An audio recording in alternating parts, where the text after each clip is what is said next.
December of 2010.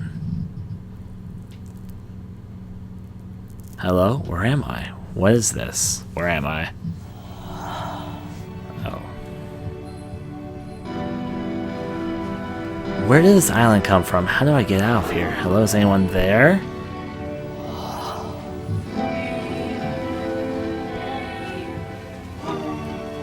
Is this that person? How lovely. It's been a long time since I talked to anyone. What's wrong? You look lost. I'm completely out of ideas. When I try to create, I feel empty. I have nothing left to give to my work.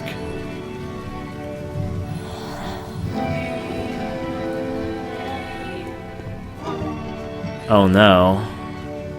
What's happened? Did something change? There was a machine that kept going and it stopped. I'm trying to find this engine that used to protect me to start it again. I got that one, and let's continue on across. Wait, you're looking for a machine? I think I know where it is. It isn't far. What? You have to take me to it. I need to see it to know why it stopped. Cross over this way then. I can take you to it, if but the last game featured Coda talking explicitly about his creative frustrations, this one turns it up to 11. Now, put yourself in my shoes playing this. Here's a friend whose work is exhibiting signs of struggle, frustration, anxiety, depression, even. And yet, still, he keeps making games. He keeps throwing himself into the grinder even when he clearly doesn't have the energy for it anymore.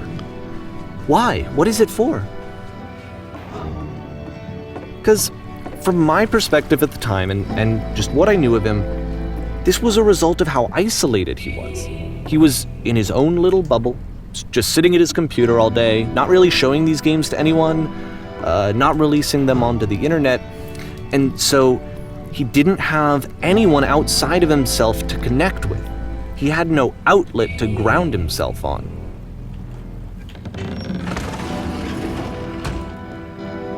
Now what? Now you can close the first door.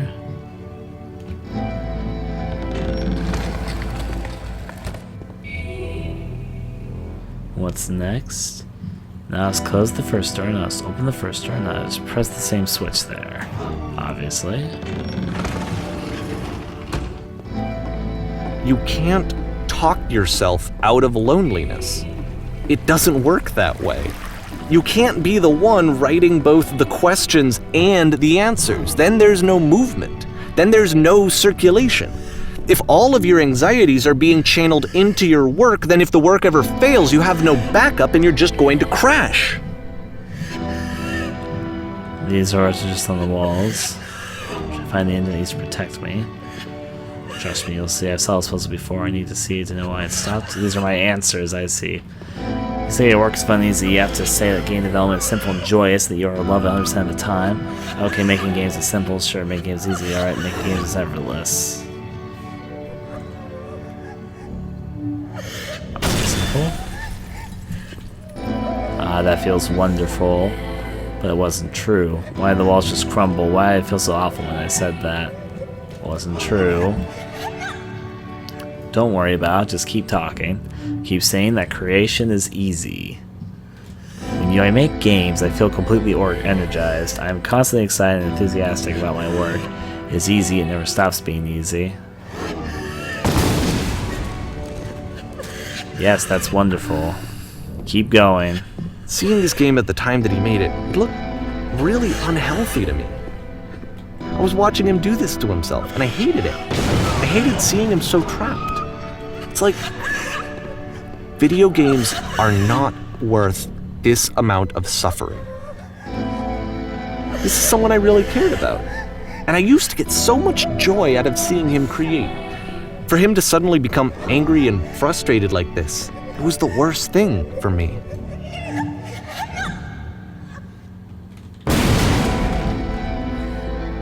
Yes. More. Keep going. I don't know. This is what I felt at the time. I don't know how else to explain it. I wanted it to stop more than anything. It never felt so rotten. I just I needed more than I had ever needed anything for this to stop. But it didn't stop. After finishing this one, Coda takes another 7 months and comes up with a new game.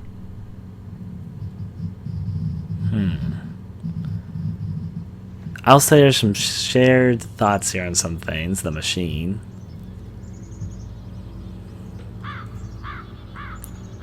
Well, here we are. Hello, guard.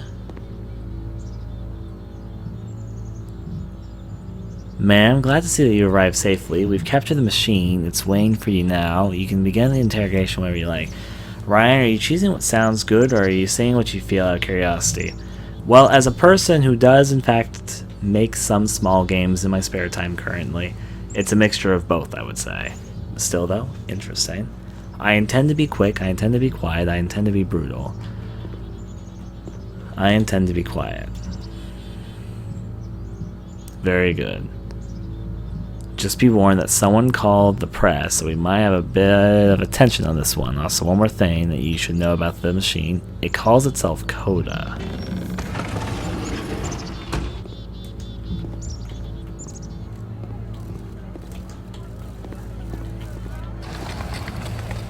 Oh dear. What will you do with it? What can you tell us? How do you capture it? Will there be punishment? Do you know where the prisoner poisonous games have come from? What can you tell us? Please, do you have a minute for an interview?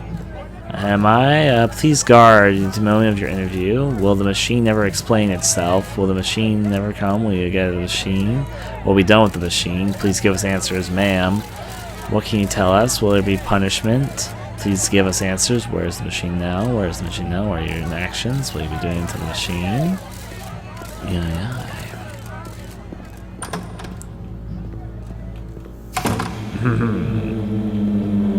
You stopped. And of course, it's the machine.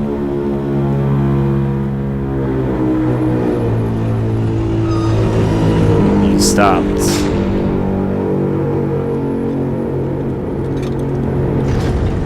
You stopped feeding us. Your work will keep us alive. Your work was keeping us healthy. I'll say through here. Those people out there, can you imagine that what pain you put them through? It was only because of your creations that any of us could make it through every day. How could we possibly go back to trusting you to do the job? I'll go with 2 at the moment. Yeah. So, what were to happen? You need to go to the people who are out there and apologize to them. You have to admit to the people that you are allowed them to suffer. I've been so alone in this episode down here. Let's roll and go. Apologize for leaving me.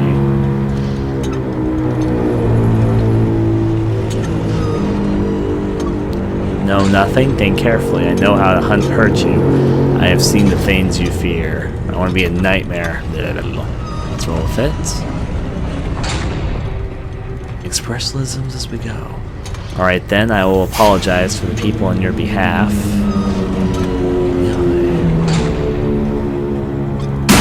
And then the lights go out and the doors open again. Oh. Yep, I'll apologize for the machine.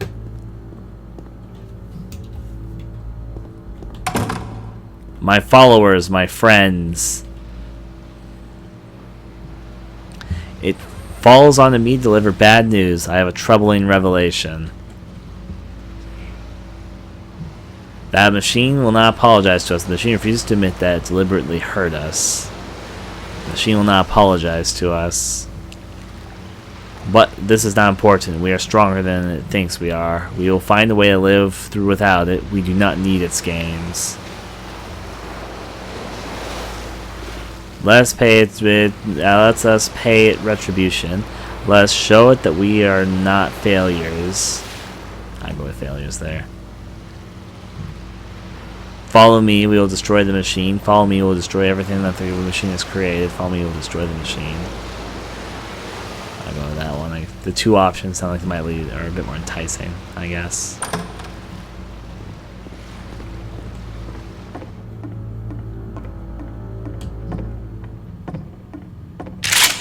Oh. Rolling with and going with it.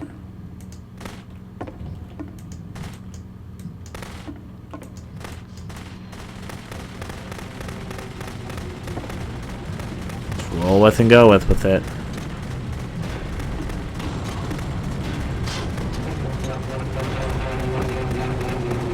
Oh, but there's also outside levels, right? Let's go. So now the work is becoming self-destructive. And I'll tell you, at the time that I first played this game, shortly after he made it, here's what I'm thinking to myself. I'm thinking that Coda is stuck in his own head, and that it's having a very negative effect on him, and that all he needs to do is just start showing his work to people, to get some actual feedback on his games. It might get him out of isolation. And so, as I'm thinking this, I realize that I could be the one to initiate it. Because it would never occur to Coda to start actively soliciting feedback, so what if I did it for him? If he could see the difference it would make to have more actual conversations with other human beings, would that bring him out of his mental spiral? Would it give him confidence in himself? Would it bring meaning back into his work?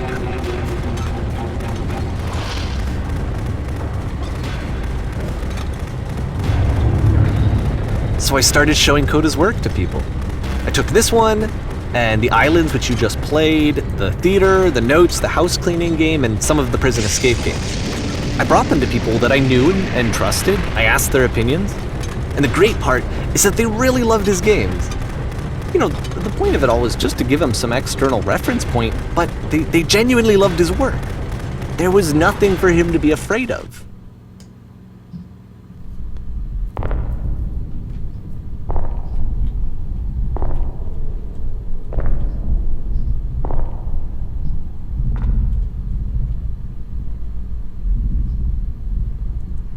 Put down your weapon? Sure. Oh, then we're gonna shoot up the machine, of course. Can you see why I felt like this was the right thing to do? Because it's the thing that I always feel like I need, to be told that my work is good, that I am good. When someone really connects with a thing that I've made, when they see themselves purely in my work, there's nothing that feels better. And I got to give that very same feeling to my friend. I did something... I really felt like I'd done something good, like I was a good person. I felt like there was a friend who was in trouble and was unhappy and maybe didn't like themselves, and I could fix it. If I could give him this gift, maybe I could fix the problem. When they told me how much they enjoyed his games, it was the best feeling. It was the absolute best feeling. It made me feel so happy. So beautifully, beautifully happy.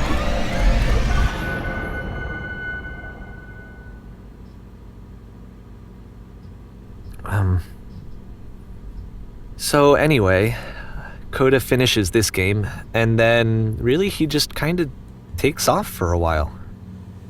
So this is June of 2011, and I didn't hear anything from him for several weeks, I guess. And so out of nowhere, one day I get an email, and it's got a private link to a new game of Coda's. This one is called The Tower, and to my knowledge, it's the last game that Coda ever made. So let's take a look. Of June of 2011. I'm going to say this after the narration here at the beginning is probably gone. To anyone who has ever made something, this probably speaks a little bit truer to some things, and there are a few things that do resonate within me. I'm not in full agreement with some things, but still, I think that's part of the work of it. Obviously, when you create something, you put part of yourself into your own work, and it develops and demonstrates itself. There will be contractors, there'll be people that enjoy it, and usually, especially if it's a more personal work that was like just made by you or someone else, it can mean a lot to you, even if there are parts about it that might be used to endear itself to other people, and etc., etc. But it's sort of like being evaluated, probably the best way to word it. I won't go any further than that right now. I'll go play The Tower and see what I think through this, but interesting. And it's fun to explore themes, is all I'm going to say. And this is where I have trouble saying anything meaningful about Coda's work. Because more than anything else, The Tower just feels distant. It feels like it's trying to distance itself from the world. It's a very cold game. I can like cold games. Still though, let's go inside.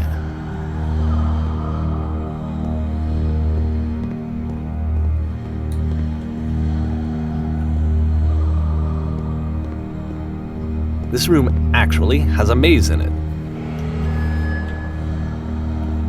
There's a maze? I like mazes.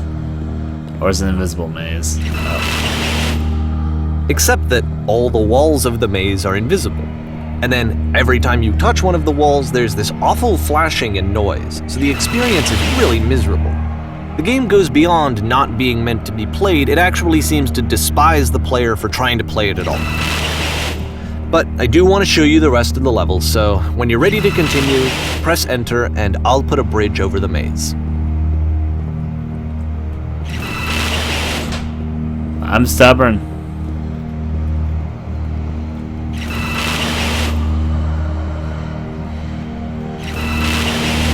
That way. The furthest I've seen the guy is over this direction. Yep.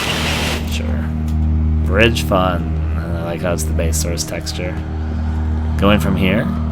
If one must cross the roof, I just land in the middle.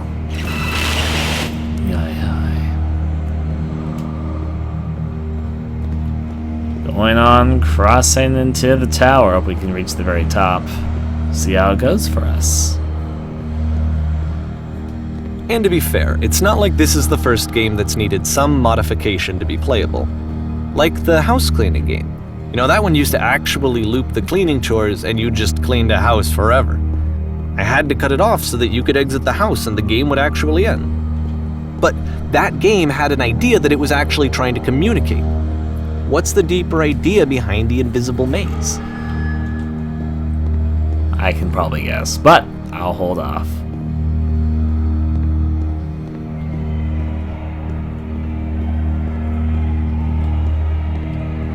The only way past this challenge is to randomly guess the 6-digit code.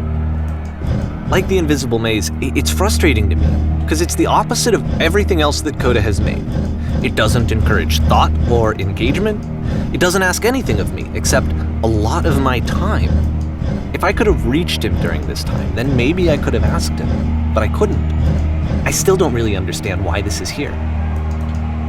I'll put the code on the ground for you here, though, so that we can move on.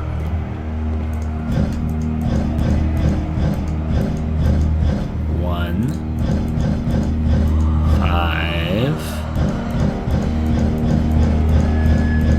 1, 6, 1, 7. Ride these stairs. Oh boy. Stairs have been obtained. They'll continue to the climb to the top. Let's climb a bit further in.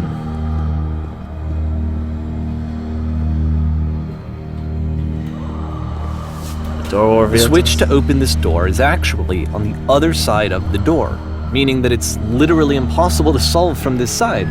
So even if you somehow brute forced your way through the first 2 challenges and you got to this point, there's actually just no way to progress. And it's scary for me, the idea of Coda cutting himself off entirely, just saying, you know, that's it, that's the end of the conversation, not giving me any way to fix the problem. I feel like a failure, I guess, when I can't fix the problem. But I can open this door for you, so let me do that.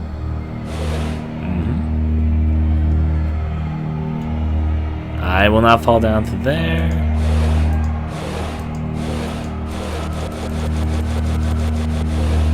I'll roll with it. Was I a failure for not understanding this game? I mean, I don't know why I would be. It's not like everything needs to have a solution, but I feel it somehow. I feel like I failed, and I don't understand why. I remember, it's June of 2011. I'm playing this for the very first time. And as I'm playing, I'm thinking to myself, I don't know this person. I have no idea who this person is. It wasn't the guy I knew, it wasn't my friend. I had come to so many conclusions from looking at all of his work up to this point, and then suddenly none of them I had been trying to, though. That was the thing. For years, I was trying to get to know him, to understand who he actually was and what he stood for. I asked him so many times to please just tell me what his games mean to him. I asked him please to tell me what the 3 dots mean. And he wouldn't.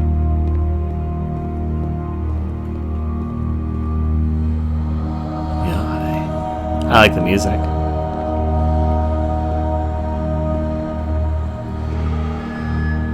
Continuing the tower climb. Nice pink lights, though. We'll continue climbing. I just felt so strongly that if I could have connected with him, that if I could have somehow made his work my own, that I would finally be once and for all happy. It was that I needed to see myself in someone else. I needed to be someone other than me. But he stopped and left, and it felt somehow like I had failed.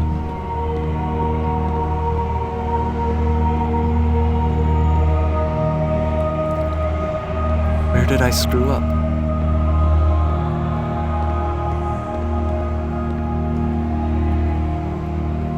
There can be friendships that end in such a way that you don't really get to see what you want to say. I'm the reason that you stopped making games, aren't I? It's because of what I did. I poisoned it for you. I don't think I ever told you this, but when I took your work and I was showing it to people, it actually felt... it felt as though I were responsible for something important and valuable. And the people who played them, they treated me like I was important. They really listened and cared about what I had to say.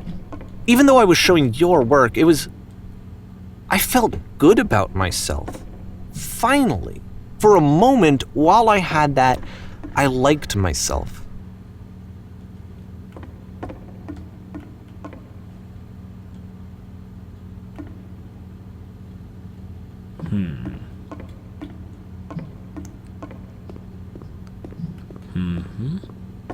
And then you stopped, and I didn't have anything left to show people.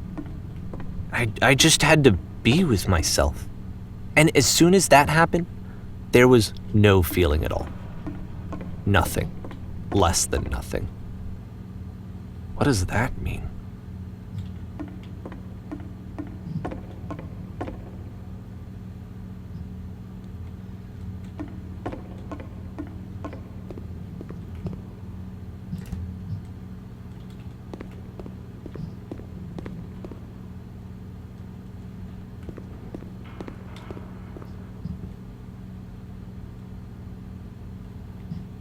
I'm afraid that I did something really stupid because I don't like myself.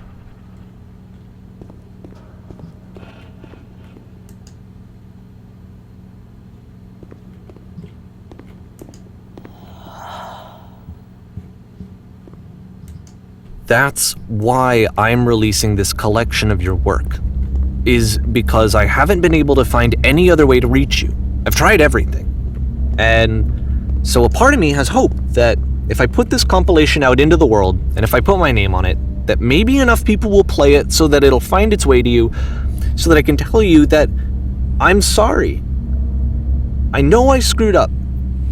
If I apologize to you truly and deeply, will you start making games again? Please, I need to feel okay with myself again. And I always felt okay as long as I had your work to see myself in. I mean, is something wrong with me? Because I know that I did an awful thing, and I'm doing it again right now. Like, I'm showing people your work, but I can't stop myself from doing it. That's how badly I need to feel something again, like I'm an addict. There has to be something wrong with me.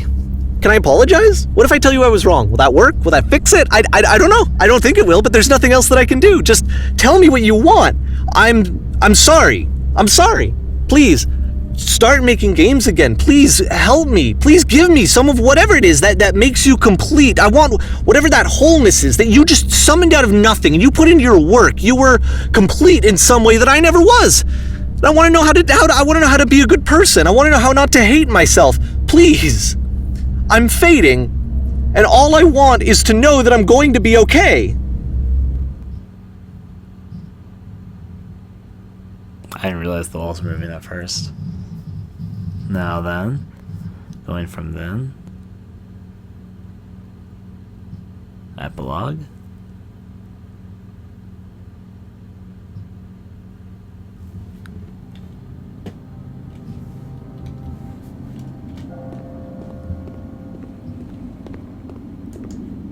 And these doors are closed, obviously. Now, there's a lot I want to say, so I guess I'll start talking about it right here as we stand in this museum. Generally speaking, as I said, when more love, more praise, more people telling me that I'm good. Always more.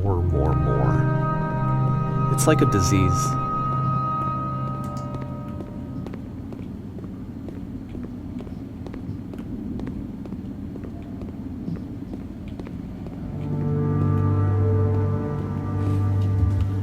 So, he's going to probably talk some more as I'm doing this. At the time of me recording this, I've worked on a few small games that aren't like particularly great or anything. They were all made in short periods of time. Somewhat self-indulging, as I said, and I'm going to talk from it from this angle.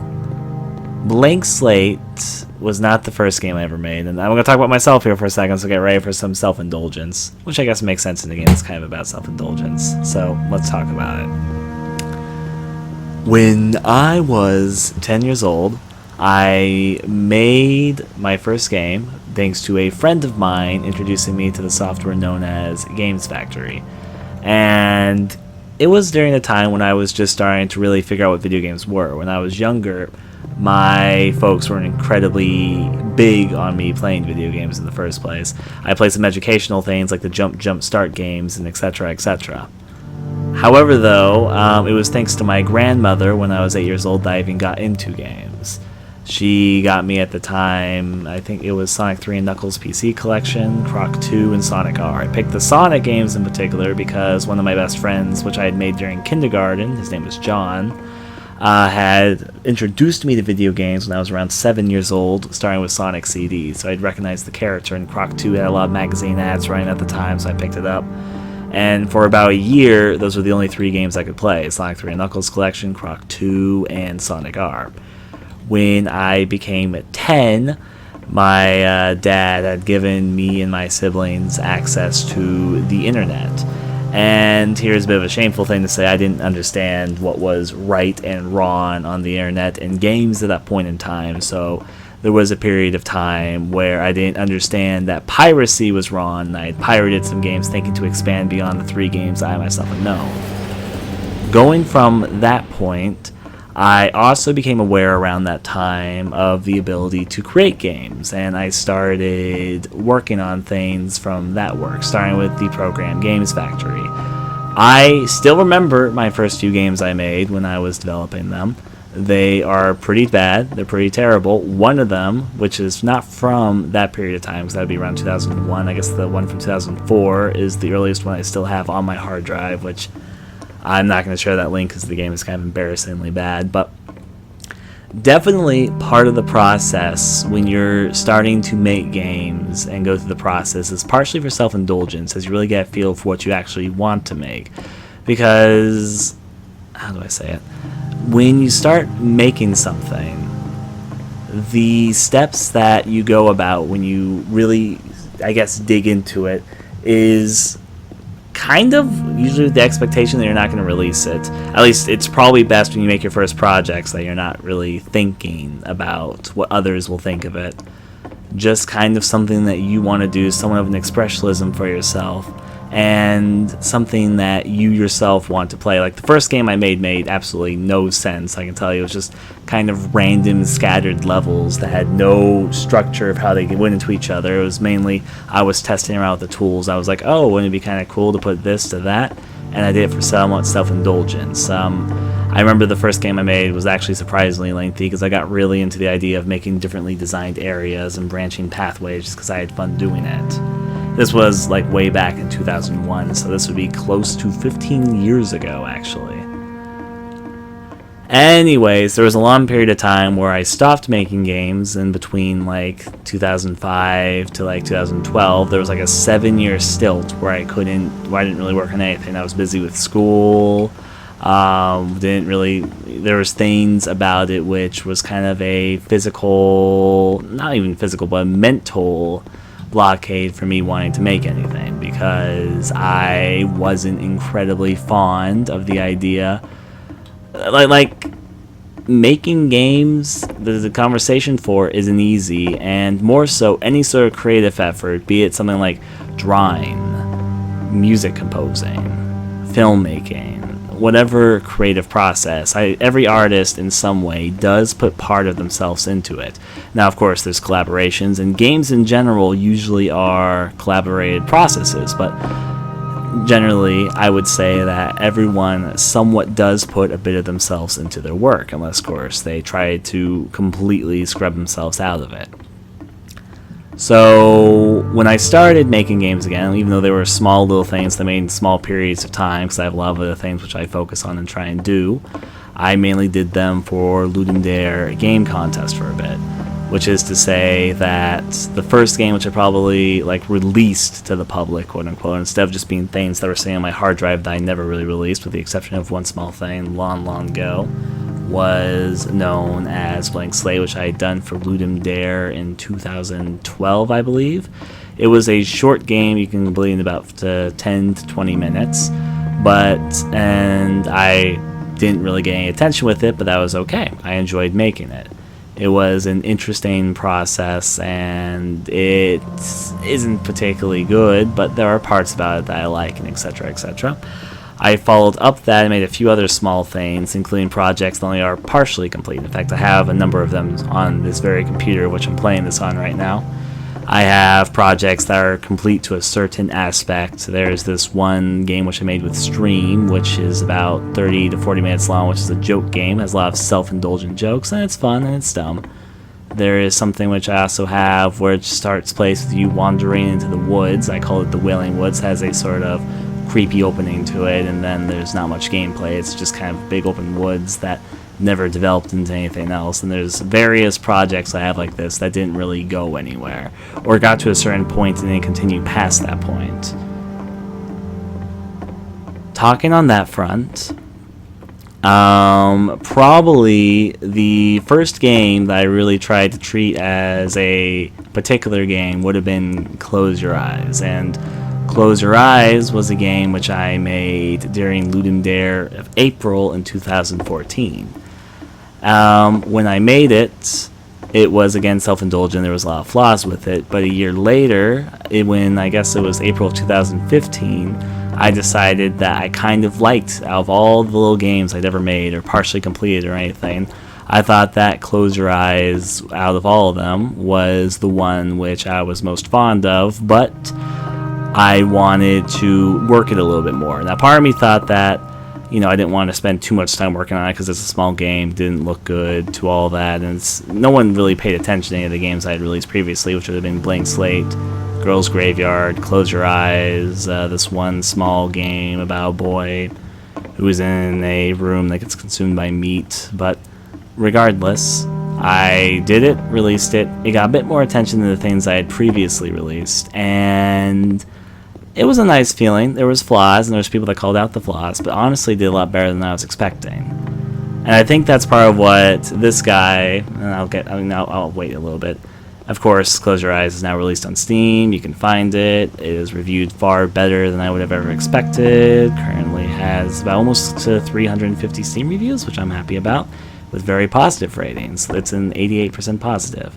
And even with that, there's some very kind words. I've received people that have messaged me about how they enjoyed their game or really inspired them, and etc., etc. I don't normally talk about that, but there is some cool effects. And of course, in my eyes, though, I see a lot of the critical flaws of the game, but there's also personal enjoyment, personal fulfillment from doing it. I guess what this game is about, before I walk into this train and figure out what's about to happen here, is the process of self-fulfillment of game design, the process of being critically good or making something for the audience, because a game in the end is meant to be played. Games are something which people will play and they will form their opinion of. My stance, which I've had for years, is it's not up to the creator to decide if their work is any good or not. I'm not the one to decide, for example, if I release a game if it's any good or not. Generally, the creator isn't the one to think it's good or not. You just make the game, and if you release it, it is up to the general public's perception if it is worth it or not. Now, with that said, and expressing this here, I would say that though I think that the general response of a game isn't your personal decision, it's generally true that games do have a part of yourself inserted into them, and oftentimes they can be very kind of introverted expressionism pieces of something that you want to express, something that you want to do. Because usually when people first make games, they might make a game that's inspired by something that they personally like. That's why you'll see a lot of games on indie scenes of what's possible, and now why you might see like horror games or platformers or puzzles or whatever the fuck type of games are out there that are inspired by X and X, because especially if it's a small team or even just a 1 or 2 person team project, what they're going to pull from are their own experiences, their own viewpoints, what they personally enjoy, and try and make something that speaks now to them. And if it speaks to them, then maybe it'll speak to other people. And I think it's part of the process. Now, this game demonstrates a scenario which may be completely fictionist, or maybe there's some truth in it. My guess, and this is my legitimate guess, is that it is half fictionist and half the truth. As in, there is some truth in the story that we're hearing now, but it also has exaggerated elements and fictionist elements. And I don't think the games that we're playing here are strictly games that this person created over time and all that. But there is truth to the story. It's not just completely made up either.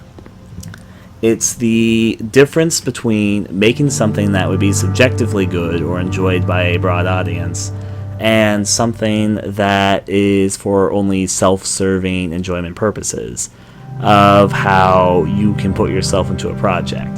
How sometimes you don't want to show your work to the people or other people for the very reason that it's really just for yourself. Now, being what you yourself enjoy might also be enjoyable to other people. That doesn't specifically mean that you want to put yourself in the vulnerable state of expressing something that you personally find joy in and having that critical analysis to work off of. Because the moment when you put yourself out there and you get the reception, it's sort of like a validation of if whether what you're doing is good, bad, etc., etc. The process of being validated of if what you're doing is worthwhile, if it's worth the time, or if you want to get more into it, if it's worth the money, and etc., etc. Because it can be a surprisingly personal process, even if it's something made as a commercial product. Now then, going from there, I've got more thoughts to share. I thought I'd start from that, so I wasn't just blabbing all during the credits or after the credits or something. Let's go inside the train and see what we see. I just wanted to share those thoughts before we took board on this train here. Well, it looks like a train on the inside, probably unsurprisingly.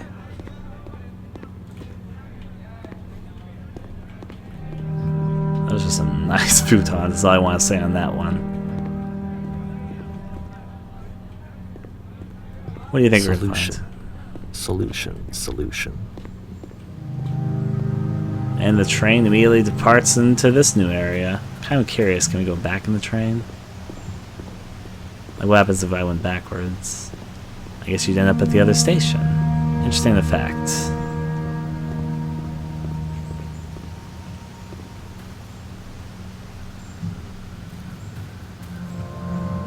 A mansion there. The thing is, I think people will pull away their own feelings, because people will feel differently about the creator's process, and people will feel differently of what's a gold standard, etc., etc. This game has been critically well received, and I can see why. Personally, I'm enjoying it.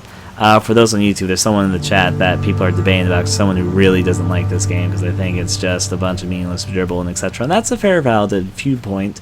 That said, I don't agree with it. But, you know, at the same time, I can understand why someone might feel like that, if that makes sense. Now then, let's go into this mansion, which will probably take us not to a mansion, but someplace else is my guess. I guess if someone had told me ahead of time that he just really enjoyed making prison games, maybe I wouldn't have thought he was so desperate. I wouldn't have told so many people that he was depressed. Maybe he just likes making prisons. Definitely a possibility. This also comes, I guess this is another angle of it, the whole, can you tell something about someone from the work that they distribute? I say yes, but you can't fully know, because the thing is also when you design something, like even in just a game here, while you do put part of yourself into it, you also probably put parts that aren't yourself into it. For example, obviously I love horror. You almost always see horror in any game I develop, even if it's not specifically a horror game. However, though, with that said, and I'm gonna get all metaphorical, it could be a thin line between whether what you're doing is completely your own work or also sort of thinking about how others will perceive it. Like, sometimes I do things that aren't specifically aimed at me, if that makes any sense. And more so, sometimes you just want to tell a story that might not resonate with you. While I like horror, it's not like I live in a horrific world, or I see no happiness in the world, or I think everything is some terrible, horrific place that's not representative of that. I just really like horror. That's all there is to it. And sometimes that's all there ever is to it. For some reason, it's making me think of the Resident Evil mansion, regardless. I know it's like not the same, but I think it's the coloring. Let's climb up.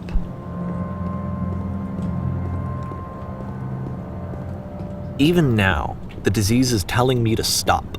Don't show people what a shitty person you are. They'll hate you. This is also another side too, which I haven't quite experienced, but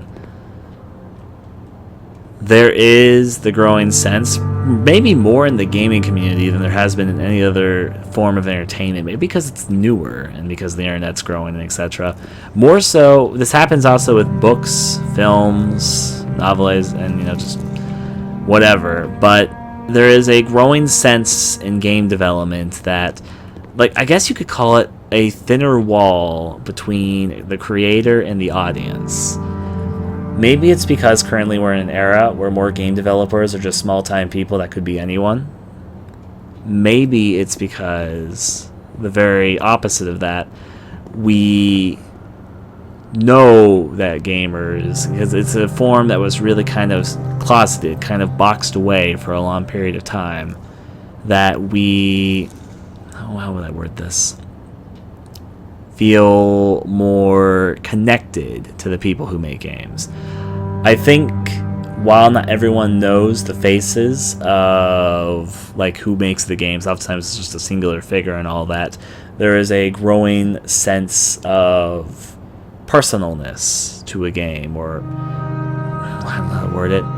People take it seriously to an extent where sometimes they can become, I don't know how to word this. Like, I know what it is. It's on the tip of my tongue. But something that makes people feel more personal about a game. Not saying that that's not the right way to word it. They feel more personal to the creators of the game as opposed to the work as a medium piece itself. That's not completely right either, because I don't know how to word this. A growing sense of how everyone's connected. I think people are far more likely to feel connected to a small person who makes a game than even like an indie film creator or I guess an author can happen case. I think it's slightly social pushings of what is accepted or not accepted, and I can't word this. I hope what I said kind of made sense if I just came out completely garbled, but still though. Let's go into the dark.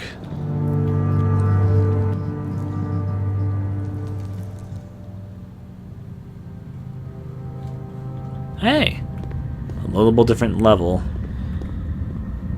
Curvy. I'm gonna cross over some hills here in the meantime.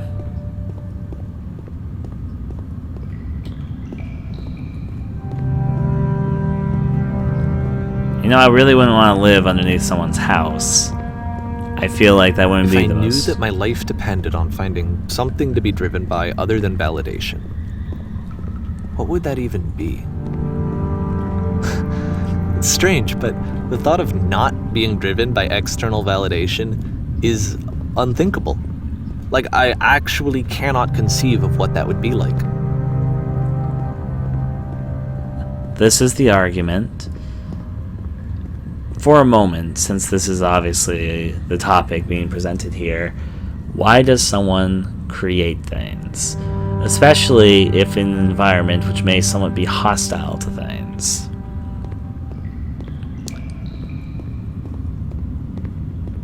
My stance is I create things, and I'm just going to speak selfishly here for a second, so get ready for that.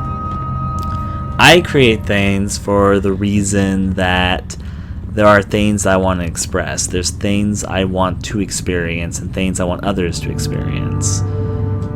And I'm not trying to say like I'm some special gift or anything, which that could come off as, I can imagine. But there's things that I personally wish were out there, which aren't out there. Even if they're just small dorky things or small things or self-entitled things, just things that I personally enjoy that I want to express because I enjoy it. And I've thought about it, and there's things that I want to express with it. Let's go to the light behind this. You know, this room right here, it makes me think of... This is a weird comparison. It makes me think of like the second to final room in Fatal Frame 1 and Resident Evil Revelations 2, without saying too much. It's because it's a big abyss room with a cave, a pathway that leads off to an... I think I need to go. Yeah. And I'm sorry, because I know that I said that I would be here and I would walk you through this, but I'm starting to feel like I have a lot of work to do. I have a lot that I need to make up for, and so I'm just gonna... Someone's asking why was there a bunch of Yumaniki? Sorry, I like to talk. Someone was asking why somebody doesn't care if there's a lot of Yumaniki games created off of. Well, for starters, the creator of Yumaniki is incredibly off to herself and all that. But more so, because people were inspired by Yumaniki and they wanted to make something, and Yumaniki was never finished. That's one thing also to add to that. So people in their own way sort of want to continue it because they personally enjoy it. And it doesn't bother people because sometimes the biggest form of flattery is imitation. Going from that, let's continue.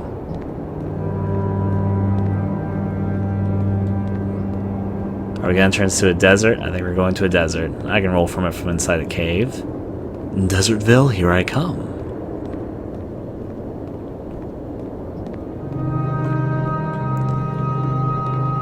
I like this piece of imagery. Still though? Let's go a little bit in here. Let's hop over gates.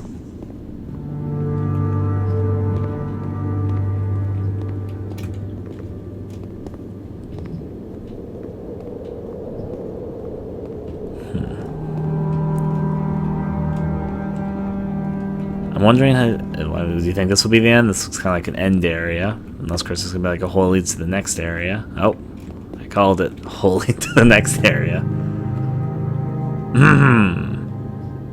Well, let's take the dive.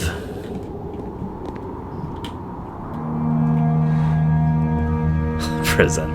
I'm not very surprised. But this was an elevator prison. What do you think would happen? Do you think the elevator's going to stop here in front of this door? Or do you think we're going to get, like, we could miss our chance to get here? It's an interesting thought.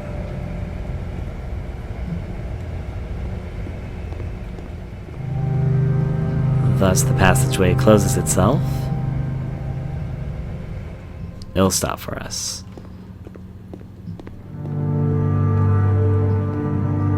And we're back in the museum type location.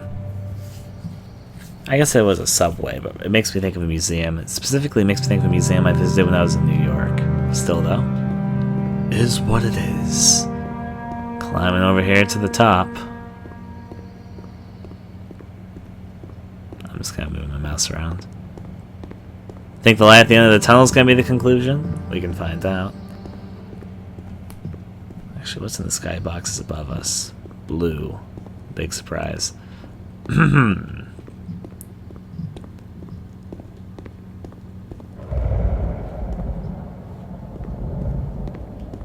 I mean, there's not a cloud in the sky. Oh, that's kind of cool. It's the laser thing from the first game. Outside of the CSGO level, it's the thing that you touch you that'll make you start floating. That's actually, it's a pretty intelligent way to end it off, actually.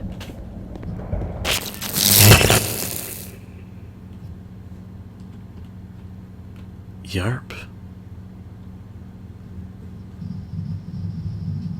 Interesting. Took me a second to figure out what was going on there, and now it's nothing but a huge ass maze. Wanderance.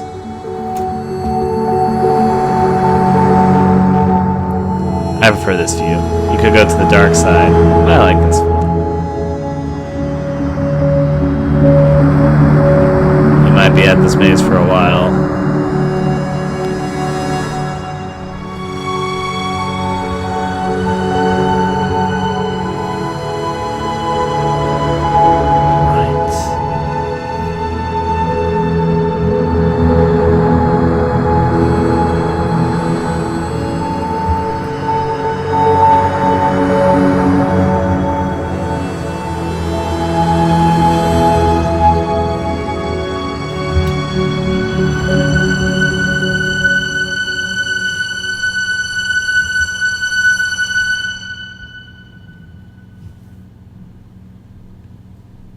Huh. Turn back. For R. Turn back from this cave. I'll let the song play. Said, let me prove that I'm brave. Let me keep going.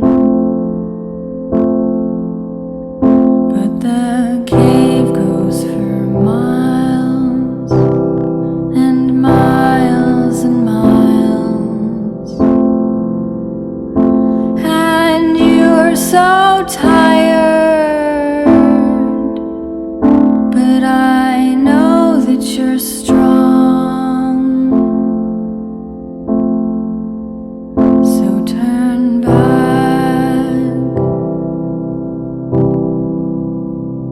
turn back.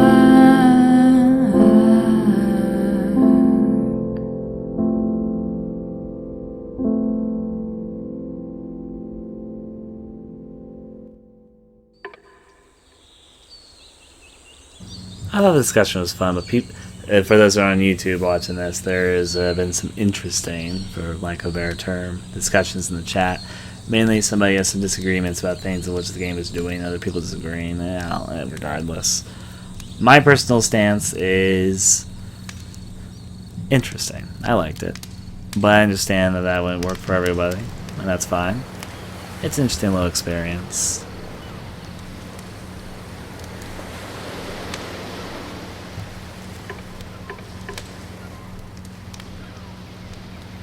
Now, until then, I guess, the beginner's guide. Adieu to all of you.